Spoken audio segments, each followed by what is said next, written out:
Hi, ಎಲ್ರಿಗೂ ನಮಸ್ಕಾರ. Welcome to my channel.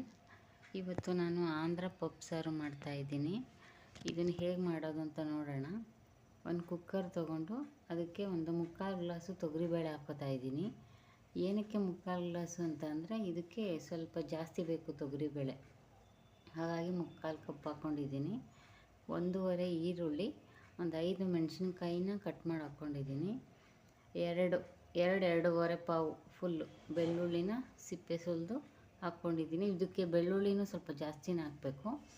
1.5 tomato, ಒಂದು ಹೆಬ್ಬೆಟ್ಟಿನ ಗಾತ್ರದಷ್ಟು ಹುಣಸೆಹಣ್ಣು ವಾಶ್ ಮಾಡಿ ಹಾಕಿದ್ದೀನಿ. ಮೆಂತ್ಯ ಮತ್ತು ಪಾಲಕ್ಕು 2 ಸೇರಿ 1/4 kg ಇದೆ. ಇದನ್ನು ವಾಶ್ ಮಾಡಿ ಚಿಕ್ಕದಾಗಿ ಕಟ್ ಮಾಡಿ ಇದ್ರ ಜೊತೆಗೆ ಈಗ ಸೇರಿಸ್ತಾ ಇದ್ದೀನಿ. ರುಚಿಗೆ ತಕ್ಕಷ್ಟು ಎಷ್ಟು ಬೇಕೋ ನೋಡಿ ಉಪ್ಪು ಹಾಕ್ಕೋಬೇಕು. ಮತ್ತು ಧನಿಯಾ ಪೌಡರ್ ಬಂದು ಇದಕ್ಕೇನು ಜಾಸ್ತಿ ಹಾಕೋಂಗಿಲ್ಲ, ಇಷ್ಟ ಇದ್ದರೆ ಹಾಕ್ಕೋಬೋದು, ಇದು ಆಪ್ಷನಲ್ಲು. ನಾನು ಹಾಕ್ಕೋತೀನಿ. ಅದು ಸೊಪ್ಪು ಮುಳುಗೋಷ್ಟು ಮಾತ್ರ ನೀರು ಹಾಕ್ಕೋಬೇಕು, ಜಾಸ್ತಿ ಹಾಕ್ಕೋಬಾರ್ದು. ಯಾಕಂದರೆ ಪಪ್ಪು ಸಾರು ಅಂದರೆ ಅದು ಸ್ವಲ್ಪ ಗಟ್ಟಿ ಇರುತ್ತೆ, ಹಾಗಾಗಿ ನಾನು ಸೊಪ್ಪು ಮುಳುಗೋಷ್ಟು ಮಾತ್ರ ಹಾಕ್ಕೋತಾ ಇದ್ದೀನಿ. ನೀರು ಹಾಕಿದ್ದಾದಮೇಲೆ ಒಂದು ಸಲ ಚೆನ್ನಾಗಿ ಮಿಕ್ಸ್ ಮಾಡಬೇಕು. ಮಿಕ್ಸ್ ಮಾಡಿ ಕುಕ್ಕರ್ ಲಿಡ್ ಕ್ಲೋಸ್ ಮಾಡಿ ಒಂದು 3 ವಿಷಲ್ ಕೂಗಿಸ್ಕೊಳ್ಳೋಣ. ಕುಕ್ಕರ್ನ ಈಗ ಸ್ಟವ್ ಮೇಲೆ ಇಡ್ತೀನಿ, 3 ವಿಷಲ್ ಬರಲಿ.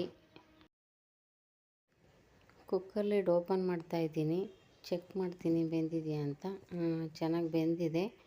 ಈಗ ಈ ಸೊಪ್ಪು ಮತ್ತು ಅದ್ರ ಬೆಂದಿರೋದು ನೀರಿರುತ್ತಲ್ಲ ಅದನ್ನು ಸಪ್ರೇಟ್ ಮಾಡಬೇಕು. ಸಪ್ರೇಟ್ ಮಾಡ್ಕೋತಾ ಇದ್ದೀನಿ, ಇಲ್ಲಾಂದರೆ ನೀಟಾಗಿ ನೈಸಾಗಿ ಅದು ಸೊಪ್ಪು ಮಸಿಯೋದಕ್ಕೆ ಬರಲ್ಲ, ಹಾಗಾಗಿ ಸಪ್ರೇಟ್ ಮಾಡ್ಕೋಬೇಕು. ಸಪ್ರೇಟ್ ಮಾಡ್ಕೊಂಡಿದ್ದೀನಿ. ಕಾಯಿ ಆಪ್ಷನಲ್ಲು.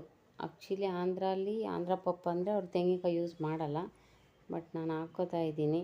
ಸ್ವಲ್ಪ ಹಾಕ್ಕೊಂಡಿದ್ದೀನಿ. ಈಗ ಮಸಿಯೋದ್ರಲ್ಲಿ ಚೆನ್ನಾಗಿ ಮಸಿಬೇಕು, ಅದನ್ನು ತುಂಬ ನೈಸ್ಗಾಗೋವಾಗೆ ಮಸಿಬೇಕು. ಅವ್ರ ಇಷ್ಟ, ಕೆಲವರು ತಣ್ಣಗಾದ್ಮೇಲೆ ಮಿಕ್ಸಿಗೆ ಹಾಕ್ತಾರೆ, ಮಿಕ್ಸಿ ಜಾರ್ಗೆ, ಬಟ್ ನಾನು ಹಾಗೆ ಮಸಿತಾ ಇದ್ದೀನಿ. ಈಗ ಸಾರನ್ನ ಚೆನ್ನಾಗಿ ಅದನ್ನು ಮಸ್ತಿದ್ದೀನಿ. ಆಗಲೇ ಸಪ್ರೇಟ್ ಮಾಡ್ಕೊಂಡಲ್ಲ, ಅದು ನೀರಿತ್ತಲ್ಲ ಅದನ್ನು ಇದ್ರ ಜೊತೆಗೆ ಆ್ಯಡ್ ಮಾಡೋಣ. ಆ್ಯಡ್ ಮಾಡಿದ್ದಾಗಿದೆ. ಒಲೆ ಮೇಲೆ ಇಟ್ಟಿದ್ದೀನಿ. ಒಂದು 5 ನಿಮಿಷ ಅದನ್ನು ಕುದಿಯೋದಕ್ಕೆ ಬಿಡಬೇಕು. ಈಗ ಅದು ಕುದ್ದಿದೆ ಚೆನ್ನಾಗಿ. ಒಂದು ಒಗ್ಗರಣೆ ಪ್ಯಾನ್ ತೊಗೊಂಡಿದ್ದೀನಿ, ಅದಕ್ಕೆ ಒಂದು 3 ಸ್ಪೂನ್ ಆಯಿಲ್ ಹಾಕ್ಕೋತಾ ಇದ್ದೀನಿ. 3 ಸ್ಪೂನ್ ಆಯಿಲ್ ಹಾಕ್ಕೋತಾ ಇದ್ದೀನಿ. ಆಯಿಲು ಸ್ವಲ್ಪ ಬಿಸಿ ಆಗಲಿ. ಈಗ ಇದಕ್ಕೆ ಒಂದು ಅರ್ಧ ಸ್ಪೂನು ಸಾಸಿವೆ ಹಾಕಿದ್ದೀನಿ. ಸಾಸಿವೆ ಚೆನ್ನಾಗಿ ಸಿಡ್ದಿದೆ. ಒಂದು 2 ಮೆಣಸಿನ್ಕಾಯಿನ ಕಟ್ ಮಾಡಿದ್ದೀನಿ, ಒಣಮೆಣಸಿನ್ಕಾಯಿನ.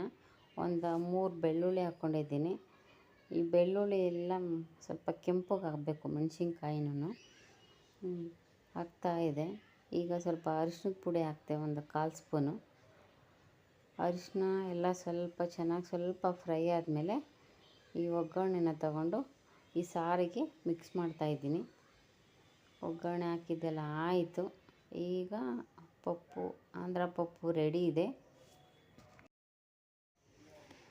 ಒಗ್ಗರಣೆ ಹಾಕಿದ್ದಾದಮೇಲೆ ಇದನ್ನೊಂದು ನಿಮಿಷ ಮಿಕ್ಸ್ ಮಾಡಿಬಿಟ್ಟು ಕುದಿಸ್ಕೊಳ್ಳೋಣ. ಕುದ್ದಿದೆ ಇದು. ಈಗ ಇದನ್ನು ಒಂದು ಬೇರೆ ಪಾತ್ರೆಗೆ ಹಾಕೊಳ್ಳೋಣ. ಹಾಕ್ಕೋತಾ ಇದ್ದೀನಿ. ನೋಡಿ ಎಷ್ಟು ಚೆನ್ನಾಗಿ ಕಾಣಿಸ್ತಾ ಇದೆ, ಕಲರು ಗೊತ್ತಾಗ್ತಾ ಇದೆ, ತುಂಬ ಚೆನ್ನಾಗಿ ಬಂದಿದೆ. ಬಿಸಿ ಅನ್ನದ ಜೊತೆ ವಿತ್ ತುಪ್ಪ ತುಂಬ ಚೆನ್ನಾಗಿರುತ್ತೆ. ಆಂಧ್ರ ಪಪ್ಪು ಸಾರು ರೆಡಿ.